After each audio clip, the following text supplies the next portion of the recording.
सबसे पहले आप सभी को जय श्री केदारनाथ। और आप सभी को बताना चाहूँगा, आप में से बहुत से भाइयों ने मेरे से बहुत सारे क्वेश्चन पूछे हैं, खास करके जुलाई और अगस्त से लेकर। उन्होंने कहा है कि जुलाई और अगस्त में अगर वो यात्रा करते हैं तो उन्हें क्या क्या सावधानियां बरतनी चाहिए, क्या क्या सामान अपने साथ लेके जाना चाहिए और कितना कितना खर्चा हो सकता है अगर वो जुलाई और अगस्त में यात्रा करते हैं, और इस मौसम में होटल के रेट क्या होंगे।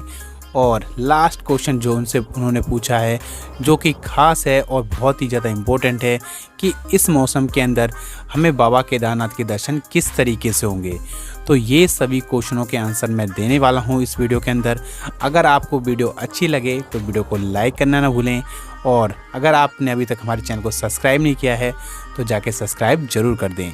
तो चलिए वीडियो स्टार्ट करते हैं और आप सभी के क्वेश्चनों के आंसर देते हैं। जय श्री केदारनाथ। सबसे पहले हम पहले क्वेश्चन को ले लेते हैं, जो कि आप में से जुड़े लोगों ने हमसे पूछा है। उन्होंने पूछा है कि क्या क्या सामान लेके जाएं अगर जुलाई और अगस्त में हम यात्रा कर रहे हैं। आप सभी को बताना चाहूँगा, जुलाई और अगस्त में काफ़ी रेनिंग होती है केदारनाथ वैली में। तो इस कंडीशन में अपने पास आप रेन कोट ज़रूर रखें, और रेन कोट के साथ साथ हो सके तो अपने पास वाटरप्रूफ शूज़ रखें, जो कि आपकी ट्रैकिंग के वक्त आपके बहुत ही ज़्यादा काम आने वाले हैं। और साथ के साथ हो सके तो अपने पास वाटरप्रूफ बैग भी रखें, जिसमें कि जो भी सामान अपने साथ लेके जाएं वो गीला ना हो।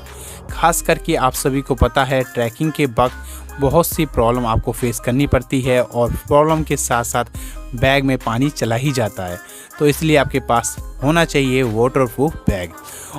और अगर एक्स्ट्रा में कुछ चीज़ अपने पास रखना चाहते हैं तो एक्स्ट्रा में आप अपने पास रख सकते हो एक्स्ट्रा पेयर सॉक्स, और साथ के साथ गर्म कपड़े ज़रूरी हैं इस मौसम में रखने, क्योंकि जैसे ही बारिश चालू होती है वहाँ का वेदर बहुत ही जल्दी ठंडा हो जाता है, और ठंडे होने की वजह से आपके पास गर्म कपड़े होने चाहिए, प्रॉपर गर्म कपड़े। तो पहले क्वेश्चन का आंसर आप सभी को मिल चुका है। चलिए बढ़ते हैं नेक्स्ट क्वेश्चन की तरफ। नेक्स्ट क्वेश्चन ये है कि आप अगर केदारनाथ की यात्रा कर रहे हो तो आपको क्या क्या सावधानियां बरतनी चाहिए जुलाई और अगस्त में। जुलाई अगस्त में बहुत सी ऐसी बातें होती हैं जो कि आपको बहुत ही ज़्यादा गौर फरमानी चाहिए। खास करके अगर आप टू व्हीलर से यात्रा कर रहे हो तो टू व्हीलर को इस मौसम में अवॉइड करें। कोशिश करें कि टू व्हीलर की जगह आप फोर व्हीलर का यूज़ करें या फिर बस का यूज़ करें, इनसे ही यात्रा करें। या फिर अपनी पर्सनल गाड़ी आप लेके जा रहे हो यात्रा में, तो आपको प्रॉपर तरीके से ड्राइव करनी आती है पहाड़ों में, तो ही गाड़ी लेके जाएं, नहीं तो आप टैक्सी हायर करें, उससे ही यात्रा करें। और जो भी आप टैक्सी हायर करते हो तो आप सभी को बता दूं, उससे लिमिट में ही यात्रा कराएं, मतलब कि उसे स्पीड लिमिट में ही गाड़ी चलवानी कहें, ज़्यादा तेज़ गाड़ी ना चलवाने की कहें, क्योंकि इस मौसम में लैंडस्लाइड कहां से और कब हो जाए किसी को पता नहीं होती। तो ये आपके लिए ज़्यादा इम्पोर्टेंट क्वेश्चनों के आंसर हैं। तो मैंने आपके सेकंड क्वेश्चन का भी आंसर दे दिया है। चलिए बढ़ते हैं नेक्स्ट क्वेश्चन, जो कि है आप में से बहुत से भाइयों ने पूछा है, जो कि है कि केदारनाथ के अंदर इस मौसम में होटल का खर्चा कितना कितना होता है, खास करके सोनप्रयाग और केदारनाथ में। आप सभी को बताना चाहूँगा, जो भी भाई अपनी सोलो यात्रा कर रहा है या फिर अपनी पर्सनल यात्रा कर रहा है बस से, तो उनके माइंड में एक क्वेश्चन ज़रूर आता है कि इस मौसम में हमें होटल का रेट क्या मिलेगा, जो कि अगर हमारे बजट में यात्रा होगी या फिर नहीं होगी। तो आप सभी को बता दूं, इस मौसम में जो कि सोनप्रयाग के अंदर होटल का रेट रहता है वो रहता है 1000 से लेकर 1500 के बीच में, और केदारनाथ के अंदर भी ये 3000 से 4000 के बीच में ही रहता है 4 बेड रूम का। तो मतलब कि इतने प्राइस में आपको आसानी से सोनप्रयाग के अंदर होटल मिल जाएगा, और केदारनाथ के अंदर भी आसानी से होटल मिल जाएगा। तो आपके थर्ड क्वेश्चन का भी मैंने आंसर दे दिया है। तो चलिए बढ़ते हैं नेक्स्ट क्वेश्चन, जो कि आप में से बहुत से भाइयों ने हमसे पूछा है, और बहुत से भाइयों के इस पे बहुत सारे डाउट भी हैं।